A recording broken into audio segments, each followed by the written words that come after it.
me pediram para falar de 3 situações em porfirias agudas. Eu acho que isso aqui é bem interessante porque as primeiras 2 são bem realidade nossa e a terceira não é uma realidade nossa. Mas enfim, vamos lá. De novo, eu já falei para vocês, agudas cutâneas, hepáticas eritropoéticas. Em relação ao transplante, é uma coisa que eu vou falar para você, obviamente, se é uma doença hepática, você vai transplantar o fígado, se é uma doença eritropoética, você vai transplante de medula. Mas isso aqui não é 100% verdade, eu vou mostrar para vocês que tem porfirias, você tem que transplantar os 2. Mas olha só isso aqui. Se você olha isso aqui tudo, do ponto de vista muito simples, o que eu estou fazendo? Estou pegando 2 aminoácidos extremamente hidrossolúveis e fazendo uma série de associações e posteriormente decarboxilações até eu criar um radical que é extremamente lipossolúvel, certo? Por isso que os testes que a gente geralmente faz para as enzimas, para as doenças que são do começo da via, a gente faz na urina e não adianta pesquisar a urina das vias finais porque não vai sair nada, certo? Isso é a maneira mais simples de pensar nisso aqui para vocês guardarem. Vai passando, vai diminuindo a hidrossolubilidade, vai diminuindo a excreção urinária e vai aumentando a excreção fecal. Simples. Nem tão simples assim. Mas o que eu quero falar com isso? Porque os primeiros metabólitos, entre eles estão o ALA e o porfirinogênio, eles são hidrossolúveis. Se eles são hidrossolúveis, eles são possivelmente dialisáveis. E diálise é uma coisa que a gente, quando não tem hematina, escuta muito o pessoal falar, vale a pena fazer plasmaférese, vale a pena dialisar. Eu fui dar uma olhada, o que a gente tem disso aqui? Então, isso aqui é o mecanismo geral das porfírias agudas. Você tem, então, uma enzima com 50% da atividade. Se você sofre algum estresse, ela para de funcionar, você tem acúmulo do ALA e do porfirinogênio. Tá? Bom, eu joguei no PubMed o que tem de diálise, de hemodiálise e de porfírias agudas. Eu achei 28 resultados. O que é interessante desses resultados? A maioria dos relatos são de 1980 até o ano 2000. Depois do ano 2000, a gente só tem 2 publicações. E as 2 publicações, o foco é o que fazer em um paciente com porfíria aguda quando você não tem hematina, em países pobres. Que, querendo ou não, ainda é um pouco a nossa realidade. Esse é o primeiro caso clínico descrito de porfiria. É muito engraçado ver como eles ainda descreviam os artigos. Assim, era como se estivesse contando uma história, assim, não tem muita metodologia. Mas olha que interessante, ele faz um gráfico mostrando aqui os sintomas que a pessoa tinha e os momentos de diálise, né? Diálise 1, diálise 2, diálise 3. E aí, por exemplo, tem algumas coisas que não dá para falar muito. Comportamento neurótico melhorou. Mas algumas coisas são interessantes. Então você tem melhora da dor abdominal e até mesmo paralisia muscular é questionável se melhora. Aqui a paralisia bulbar melhorou com a diálise, certo? Então existe um racional para se fazer diálise no paciente com porfiria. E isso, inclusive, é feito até hoje. Esse aqui é um estudo da Índia que eu falei para vocês, justamente em países em que você não pode fazer o uso da hematina de uma maneira rápida. Bom, o que eu tentei sintetizar de tudo isso aqui? A gente tem muito pouca evidência se vale a pena fazer hemodiálise num paciente que está com porfiria. Existe um possível benefício, existe um racional disso, você consegue tirar um pouco os metabólitos, mas obviamente você não resolve o problema principal, que é a continuação, a perpetuação dessa produção de porfirinogeniala. O problema é que é caro também, a hemodiálise não é barato. Se você pôr no papel, talvez a hemodiálise seja até mais cara do que fazer a hematina. Você vai precisar passar um acesso central de diálise, que também não é uma coisa simples. E é uma coisa que não é mais utilizada no resto do mundo. Isso é uma coisa bem tupiniquinha, assim, é uma coisa bem de país mais low profile. Mas, ao mesmo tempo, a gente tem que encarar a nossa realidade. A gente não tem hematina disponível ainda no Brasil para urgências. E muitas vezes a gente demora para conseguir isso. Então, eu fiz a minha opinião sobre isso. Eu não recomendo o uso de diálise para ninguém, mas eu não deixaria nenhum paciente morrer sem fazer. Entendeu? Se alguém fala assim, você faz diálise para porfíria? Eu falo, não. Mas o paciente está morrendo, então faz. Eu acho que é isso que é o raciocínio que a gente tem. A gente não pode deixar o paciente morrer, porque está esperando chegar, enfim. Mas a gente também não pode sair dialisando todo mundo, porque é completamente surreal. Não, mas às vezes, mas o paciente está convulsionando, ele pode estar estável hemodinamicamente, está convulsionando, tentando em coma, está piorando a parte neurológica. Bom, em relação à cimetidina, já foi falado aqui, eu só estou querendo dar o que eu achei de literatura mesmo. Mesma coisa, entrei lá no PubMed, cimetidina e porfiria. Você tem 19 resultados.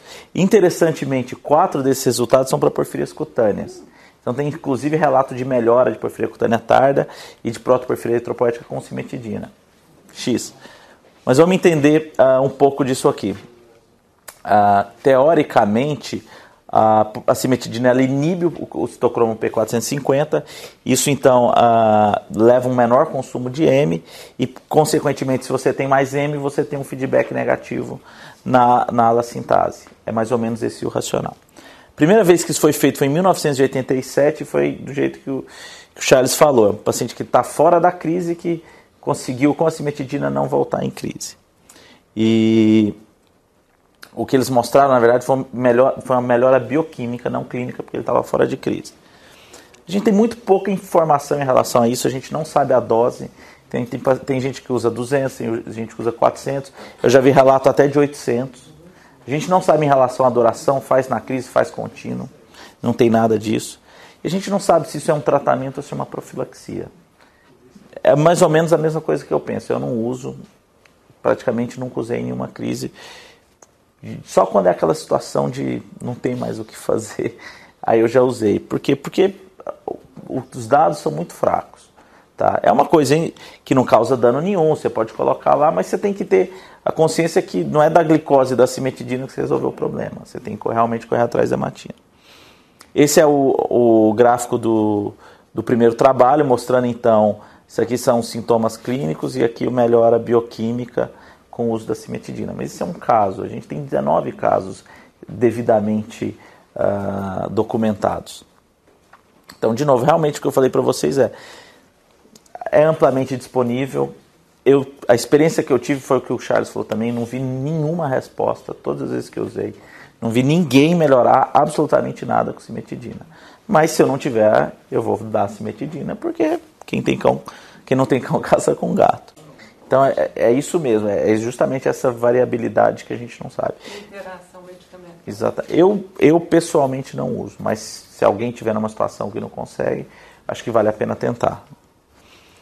Por fim, a gente está falando de porfírias agudas, vamos falar um pouco de transplante. A gente tem, então, 2 possibilidades de transplante hepático em porfirias. A gente tem para as porfirias agudas e a gente tem para a hepatopatia relacionada à protoporfiria eritropoética, que também são cenas do próximo capítulo.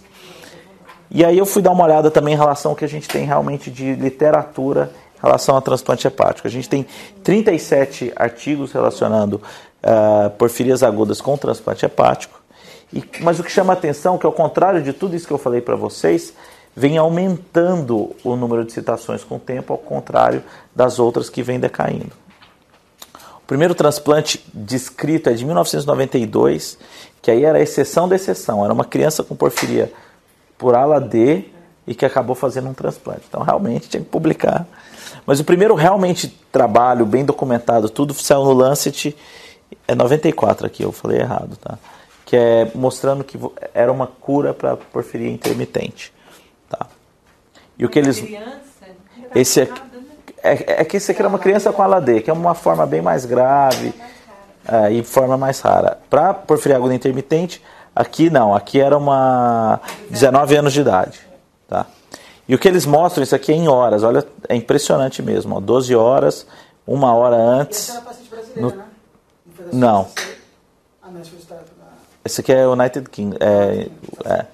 E o que chama a atenção é assim, ó, o tempo zero da cirurgia com o estresse cirúrgico, você tem um aumento do porfirinogênio, 24 horas depois está praticamente zerado. Então, realmente é uma coisa que chama muita atenção.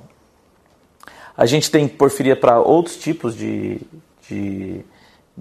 outros tipos de porfirias agudas. A gente tem um caso de porfiria variegata que já está descrito, que é o pessoal do Deibach. E a gente tem um no Brasil que o Charles ainda não escreveu, né? Então, podia escrever, né? Mas e daí? Transplantou. A gente não tem nenhum caso no mundo para coproporfiria hereditária. Eu estou brincando aqui, mas eu acho que vale a pena descrever, porque a gente nunca teve. Bom, em relação à maior casuística que a gente tem no Reino Unido, são 10 pacientes em 8 anos. O que chama a atenção aqui? Então, os pacientes que iam para o transplante, eles tinham ataques bioquimicamente comprovados, não responsivos à medicação e com impacto na qualidade de vida.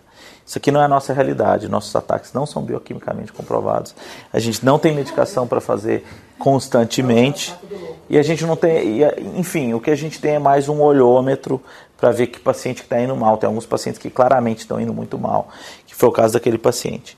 Mas não é também um mar de rosas, não. Desses 10 pacientes, 2 morreram por causa do transplante, falência múltipla de órgãos.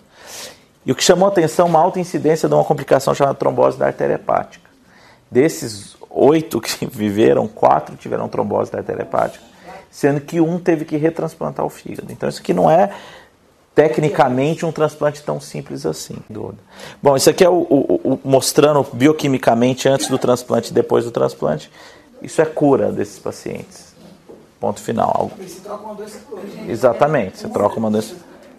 Mas é aquela, você troca uma doença descontrolada por uma doença controlada. Não há risco de usar os imunossupressores nesse caso. Oi? Os imunossupressores nesse caso. Não, então é interessante isso. O que eu vi eles fazerem eu vi principalmente naquele caso de variegata, eles fazem um começo sequencial disso aí, para não começar tudo de uma vez. Então eles começam com passam uma semana, que é o tempo, aí eles começam o segundo. Tá? Bom, qual que é a realidade nossa? É isso que eu falei para vocês, e a gente tem mais um complicador, que esses transplantes que fogem um pouco das indicações clássicas têm que passar pela câmara técnica. Então isso é uma coisa que é um pouco mais complicado. O que eu acho que a gente poderia discutir, agora que nós somos um grupo um pouco maior, é talvez tentar focar em uma instituição que pudesse ser responsável por esses transplantes. Porque aí a gente teria os nossos casos que estão indo mal, transplanta, porque esse grupo que vai transplantar vai pegar expertise, vai saber lidar, vai saber avaliar melhor fígado, enfim, tudo isso, e eu acho que a gente cria um centro para fazer isso. Aí depois a gente tem que ver qual vai ser esse centro. É isso, pronto.